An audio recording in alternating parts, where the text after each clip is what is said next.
खुशामदीद। आज हम माइंड के घोड़े दौड़ाएंगे मिरर लाइफ को अंडरस्टैंड करने के लिए। मिरर लाइफ होती क्या है, आज हम इसी टॉपिक पर गौर फिक्र करेंगे। मिरर लाइफ एक ऐसी लाइफ है जो ऑल्टरनेट बायोकेमिस्ट्री या डिफरेंट मैटर से बनी हुई लाइफ हो। So today we will discuss कि ऐसी लाइफ जब हमारे इस लाइफ के साथ इंटरेक्ट करे तो what will be the effects. आज हम इसी बारे में जानने की कोशिश करेंगे। मिरर लाइफ को समझने से पहले हमें कायरलिटी के बारे में समझना होगा। कायरलिटी होती क्या है? अगर आप आईने के सामने आ जाते हो और आईने के सामने आप अपना दायां हाथ आगे करते हो और आईने में जो आपका अक्स बनता है वो आपका बायां हाथ होता है। सो it will be identical to your left hand, but it will be different from your right hand. So these are two different configurations. These are two different entities, your right hand and the left hand. इसी तरह से molecules, जो भी molecules मौजूद होते हैं, these molecules are in two states, two structural forms. इनकी molecular formula एक जैसी हो सकती है लेकिन उनका स्ट्रक्चर मुख्तलिफ हो सकता है।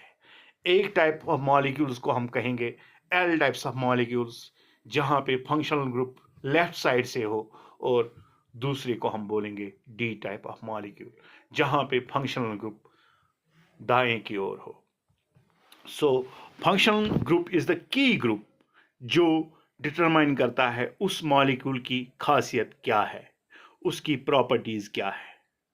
सो अगर हम इस रोए ज़मीन पर जितने भी लाइफ फॉर्म्स हैं, चाहे बैक्टीरिया हो, चाहे प्रोटिस्टा हो, या एनिमल्स हो या प्लांट्स हो, उनमें आपको सिर्फ और सिर्फ एक ही टाइप, एक ही फॉर्म के मॉलिक्यूल्स मिलेंगे।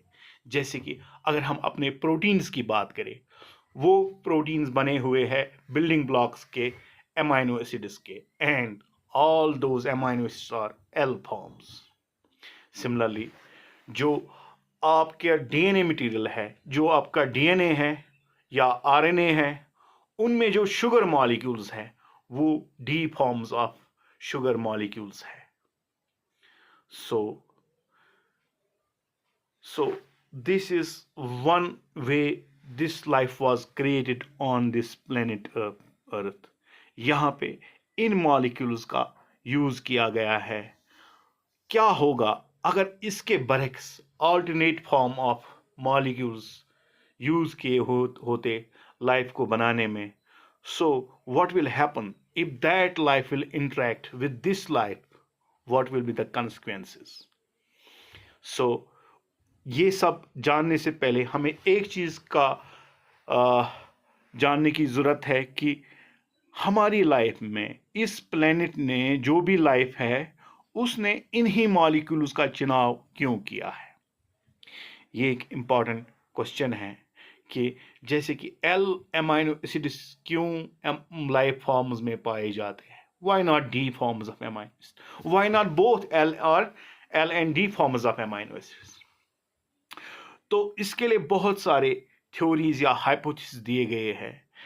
लाइफ का इर्तिका होने से पहले कुछ थ्योरीज ये है कि मीटेओराइट्स की फॉर्म में, मीटेओराइट्स जो दूर आसमान से छोटे छोटे कंकरे इस ज़मीन की ओर, छोटे या बड़े बड़े कंकर जो ज़मीन की ओर आ जाते हैं, तो those meteorites they act as seeds for different life forms. उन्हीं में वो मॉलिक्यूल्स मौजूद थे और उन मॉलिक्यूल्स का फिर लाइफ में इनकॉर्पोरेशन हो गया। बट वो मीटेओराइट्स में दोनों मॉलिक्यूल्स मौजूद थे, लेकिन नेचर ने सिर्फ एक ही मॉलिक्यूल को स्टेबिलिटी की वजह से वो मॉलिक्यूल यहाँ पे आए।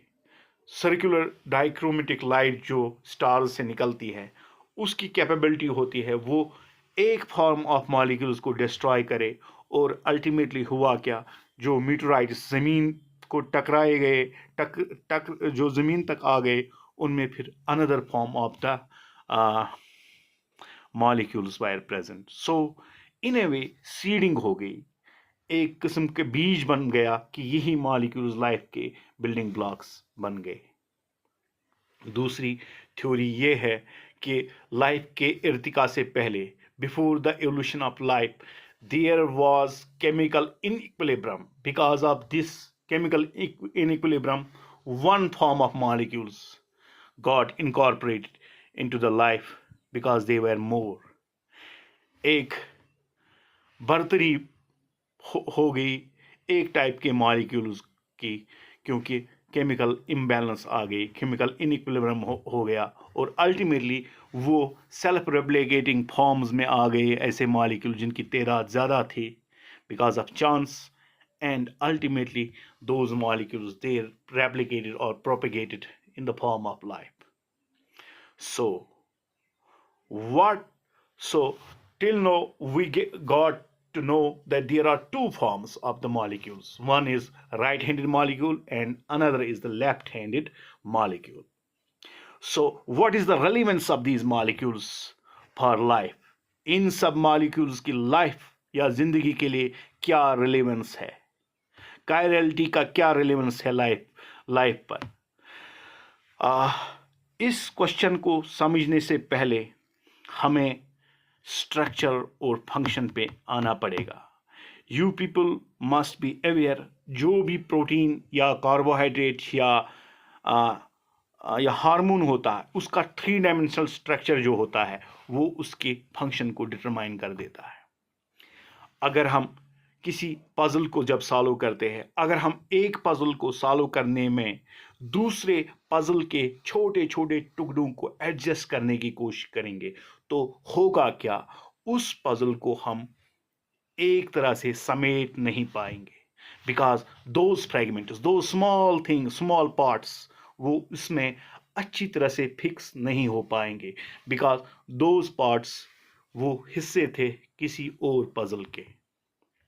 सिमिलरली द थिंग इज कि जो ही लाइफ ने एक टाइप ऑफ मॉलिक्यूल्स को चुना तो दूसरे टाइप के मॉलिक्यूल्स इररिलेवेंट हो गए, फिर वो फिट ही नहीं हो पाए इस स्ट्रक्चर में, और अल्टीमेटली इस स्ट्रक्चर में अगर वो उनको फिट करने की कोशिश करेंगे so they will disturb the structure, they will alter the structure, जिसकी वजह से फंक्शन में प्रॉब्लम्स आ सकती है।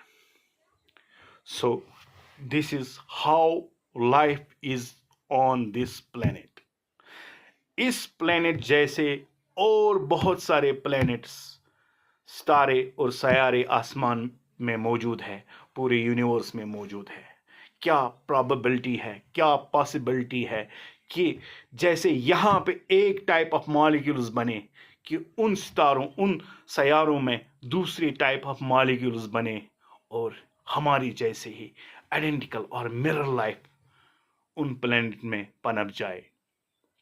And one more interesting and important question is, what will happen if that life will interact, it will come to this planet, what our life will show reaction to that life?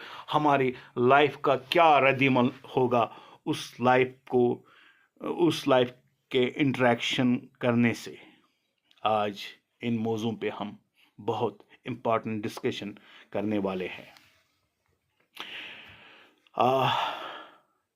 ये molecules चाहे वो right handed हो या left handed हो, इनके हम बने हुए हैं, और हमने पहले ही जान लिया कि हमारे बॉडी में क्यों यही मॉलिक्यूल्स मौजूद है। अब ये मॉलिक्यूल्स हमारे बॉडी में मौजूद है और हमारी बॉडी में DNA, RNA, transcription, translation methods incorporate हो गए, और हमारे जेनेटिक सिस्टम ने ये सीख लिया कि उन मॉलिक्यूल्स को कैसे कोड करे, उनको कैसे यूटिलाइज करे for making the structure, for making the function, for making a particular function. So but alien life possible है, बिल्कुल पॉसिबल है, एक ऐसी लाइफ जो बिल्कुल हमारी जैसी लाइफ होगी। But the thing is, but the difference is that life will be for away from us, और वहाँ पे जो लाइफ का ऑरिजिन हुआ है, वहाँ पे मॉलिक्यूल्स का जो इस्तेमाल हुआ है वो मॉलिक्यूल्स डिफरेंट है हमारे लाइफ के मॉलिक्यूल्स से। अगर यहाँ पे हम l types of amino acid use करते हैं, हो सकता है वहाँ पे d types of amino acid use हो। यहाँ पे अगर आप d types of sugars use करते हैं, वहाँ पे हो सकता है l types of sugars are being used. So that mirror life. It's an alien life, unlike the life portrayed in the science fictions. ये ऐसी लाइफ होगी, बिल्कुल रियलिस्टिक लाइफ है, बिल्कुल उस तरह से रियलिस्टिक लाइफ है जैसे पॉसिबल है, क्योंकि this universe, this earth, it itself is an experiment. ये एक एक्सपेरिमेंट है। इस एक्सपेरिमेंट में क्या हुआ कि लाइफ जनरेट हो गई, लाइफ ऑरिजिनेट हो गई, लेकिन पॉसिबिलिटीज पे अगर हम जाएंगे तो इस लाइफ की एक करीबी शाख मिरर लाइफ भी पॉसिबल थी इस प्लेनेट पे, because of chance, because of circumstances ये टाइप लाइफ बन गई। ऐसा हो सकता है कि ऑल्टरनेट वर्जन ऑफ लाइफ भी बन सकता था। तो इस लाइफ को हम कहेंगे, दिस मिरर लाइफ को हम कहेंगे एलियन लाइफ। ये जो मिरर लाइफ जिसकी हम बात कर रहे हैं, ये अनलाइक द एलियन लाइफ जो साइंस फिक्शंस में पोर्ट्रे कर रहे हैं हम। साइंस फिक्शंस में जैसे हम बता रहे हैं कि एलियन लाइफ प्लाज्मा की बनी हो, हाई एनर्जी मॉलिक्यूल्स की बनी है, एलियन लाइफ मेटल्स की बनी है, एलियन लाइफ सिलिकॉन की बनी है, लेकिन ये लाइफ बिल्कुल हमारी लाइफ जैसी है। बट फर्क सिर्फ एक जगह पे है कि हम मिरर मॉलिक्यूल्स का यूज करते हैं इस लाइफ में। So what will happen if this alien life will interact with our very life? क्या हमारी एग्जिस्टेंस पे ये खतरा हो सकता है? पहली बात जो इसमें है, इम्यून सिस्टम ब्लाइंडनेस। हम जिंदगी भर डिफरेंट माइक्रोब्स, माइक्रो ऑर्गेनिजम्स के साथ जी रहे हैं, इन्फेक्शंस होते रहते हैं, इन्फेक्शंस को हम क्लियर करते हैं, और हमसे पहले जितने भी लाइफ फॉर्म्स थे उन्होंने ऐसे और सिमिलर टाइप ऑफ इन्फेक्शंस के साथ लड़ा है। एक किस्म का मॉलिक्यूलर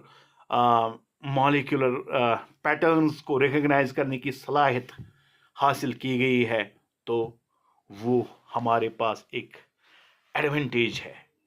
जो ही ऐसा कोई मॉलिक्यूल हमारे बॉडी में आ जाता है तो हमारा इम्यून सिस्टम इमिडिएटली ट्रिगर हो जाता है और हम उसको एलिमिनेट कर पाते हैं। लेकिन सूरत बहुत मुख्तलिफ है।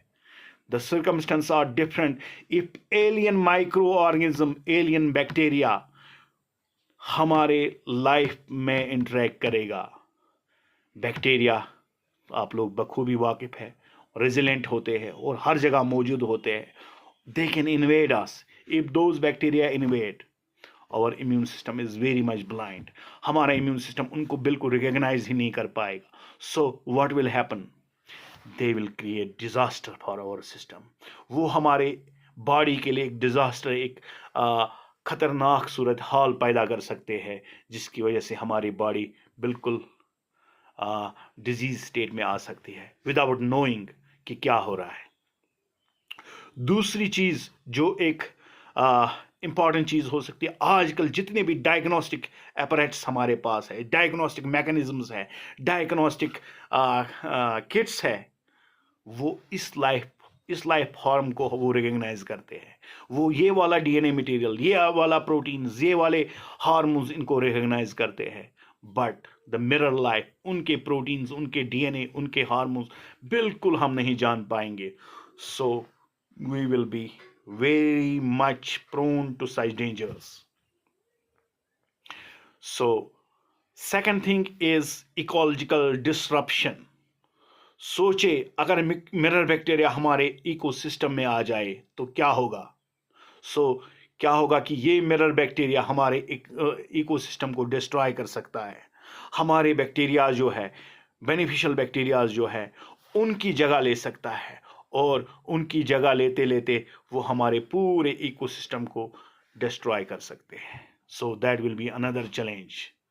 And third challenge is biochemical incompatibility.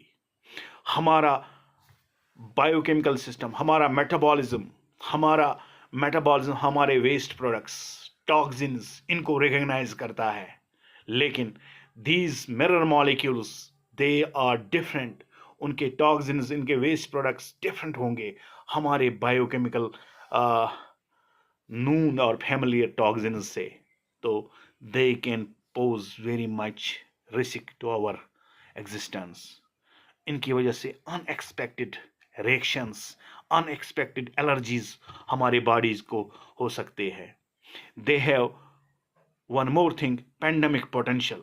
ऐसा हो सकता है कि ये जो मिरर बैक्टीरिया है ये पेंडेमिक फॉर्म में हमारे धरती पे उगाए, मतलब उनको हम कंटेनमेंट या उनका हम इलाज ही नहीं कर पाएंगे। ये पूरे ह्यूमैनिटी के लिए डिस्ट्रक्शन का बायस हो सकते हैं। अब सवाल ये होता है, क्या मिरर लाइफ ऑलरेडी एग्जिस्ट कर रही है? क्या हमारे पास पहले से मिरर लाइफ मौजूद है? कुछ साइंसदान का ख्याल है कि मिरर लाइफ डीप से वेंट्स में, टॉक्सिक लैक्स में या दूसरे प्लेनेट्स पर मौजूद है। और जब हम किसी स्पेस मिशन पे जाते हैं तो बहुत सारे चांसेस हैं हम मिरर लाइफ या किसी और एलियन फॉर्म ऑफ लाइफ को ज़मीन पर ले आए और हमारे लिए एक खतरा लाहिक हो सकता है। इसलिए जब हम स्पेस एक्सप्लोरेशन के प्रोग्राम्स को एक्सपेंड करने की कोशिश करेंगे तो हमें एहतियात बरतना होगा, क्योंकि हमें नहीं पता हम क्या ला रहे हैं स्पेस से। हो सकता है हम एक मिरर बैक्टीरिया ला सकते हो और ये हमारे लिए एक बहुत ज़बरदस्त प्रॉब्लम कर सकता है। और